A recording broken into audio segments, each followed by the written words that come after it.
Guys আমাদের আজকে ভোলা মাছের ঝাল হবে। প্রথমে আমরা ভোলা মাছগুলো কেটে নিয়েছি, দেখুন। এটার মধ্যে দিতে হবে আলু, কুচো কুচো করে কেটে নিয়েছি ছাড়িয়ে। আর একটা রেসিপি হবে, সেটা হচ্ছে ভারালি, যেটা কলা গাছের মধ্যে থাকে। এটা কুচো কুচো করে আমরা কেটে নিয়েছি। এটি কালো জিরা ফোড়ন দিয়ে ভাজা করা হবে। আর একটা রেসিপি হবে, সেটা পরে দেখাচ্ছি। তো গাইস আর একটা রেসিপি হবে, সেটি হচ্ছে উচ্ছেটা গোল গোল মোটা মোটা করে কেটে ভাজা হবে। তো গাইস উচ্ছেটা আমরা মোটা মোটা করে কেটে নিয়েছি। এটা কড়াইতে তেল দিয়ে মোটা মোটা এই উচ্ছেটা ভাজা করা হবে। সঙ্গে থাকবেন।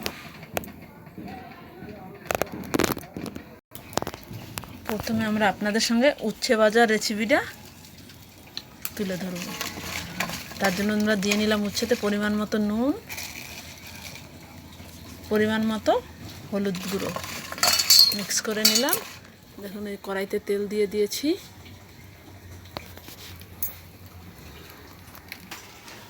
এবার আমরা উচ্ছেটা দিয়ে দেব।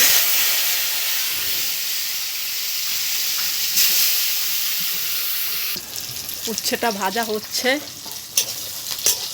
একটু অন্ধকার লাগছে কড়াইয়ের মধ্যে। এখন আমরা মাছটাকে রেডি করে নেব। মাছটা নুন হলুদ দিয়ে নিয়েছি, মাখিয়ে নিচ্ছি। উচ্ছেটা ভাজা হয়ে গেলে মাছটা ভাজা করে নেব।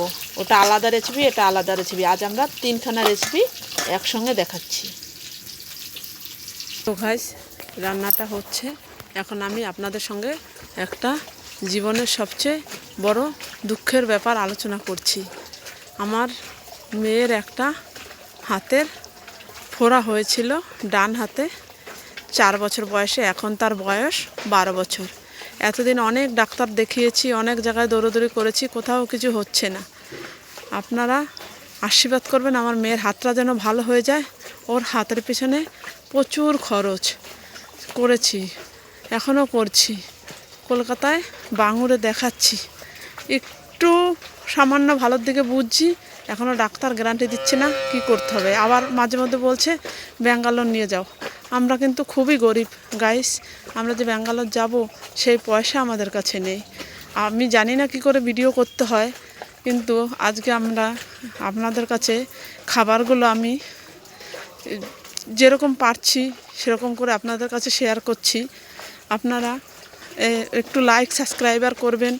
আমি জানি আমার ভিডিও ভালো হবে না, তবু আপনাদের কাছে রিকোয়েস্ট, আপনারা আমার মেয়ের হাতটা ভালো হওয়ার জন্য যেন আমি কিছু করতে পারি। আশা করি আপনারা সবাই ভালো থাকবেন।